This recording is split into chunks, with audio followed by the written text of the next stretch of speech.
We train once a month for roughly 8-9 hours. We train almost anywhere within the area that we cover. We've been everywhere from Salem to Hudson to Concord, down to in Londonderry and Derry.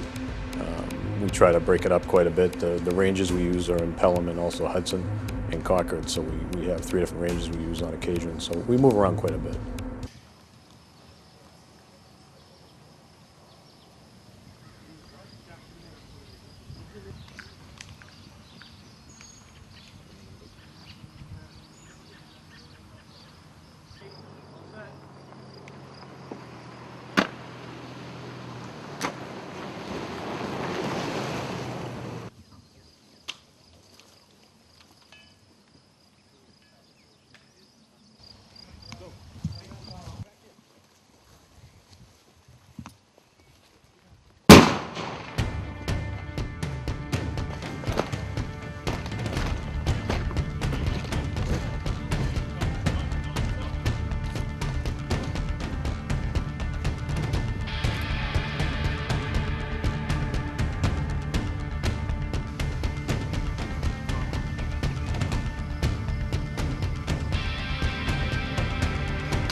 And each agency will probably give you almost the same answer. I mean, the bottom line for Londonderry is that, let's take for instance a call out of a barricade subject. You can use up 10, 12 guys very easily just trying to keep it contained.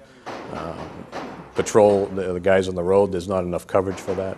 So right away, even with a small team, if it was just us, there's not enough guys to cover that. So what we bring is we bring a lot of trained tactical guys to the scene, able to handle almost any situation that comes up.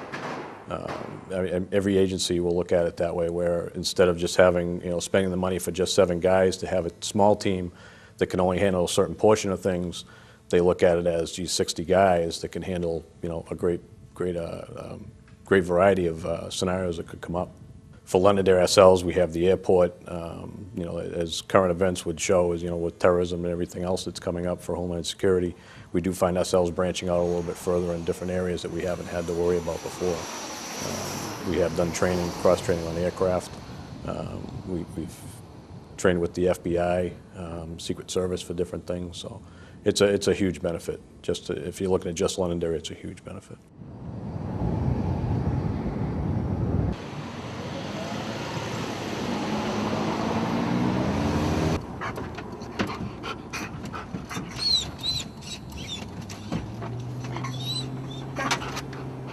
Okay, we're going to respond over to the pavilion on the town commons with a possible burglary. Supposed to be 93 southbound, just south 34. A witness said they saw somebody running from the back of the building out into the wooded area behind the pavilion. So we're going to go over and see what we have and see if a canine deployment is in order.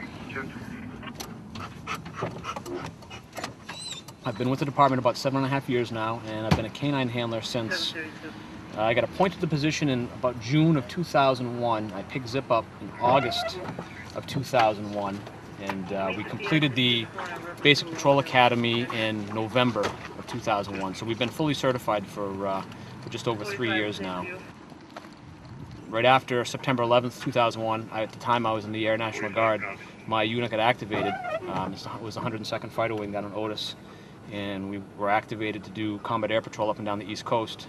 Zip and I were actually activated. The unit graciously allowed me to bring him down there with me so I could maintain the bond and continue with his training. And what we would do is we'd come home on the weekends and go out on the road and patrol 1 day a week just to stay current with what was going on in the town and in the department. But that's over now, and we've been back on the road full time since August of 2002. Zip is a patrol dog, and he's also a narcotic detection dog.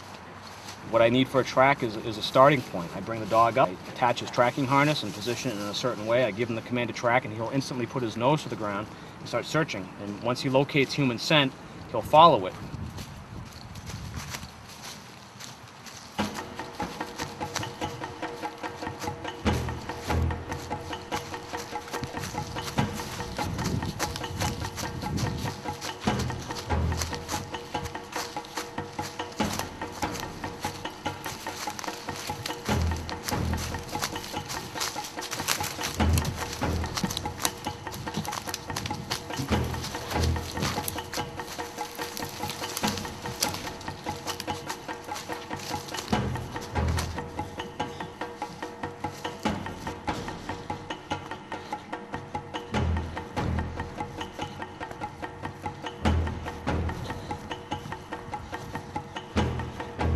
Human scent is given off, what's left behind is called raft, and that's made up of bits of skin, dried skin, hair, particles of clothing. It's all impregnated with human scent. The suspect who's fled the scene of a crime, they know that they're in trouble, the police are just one step behind them, so a lot of times they'll be giving off a fear odor, and that really increases the chances of finding a suspect, because the dog can really pick up on that fear odor. You know how they say that a dog knows when you're afraid of him? Well, it's definitely true with a police dog. Where is he? Get him out! Get him out! All right, good boy, come on, heel. Good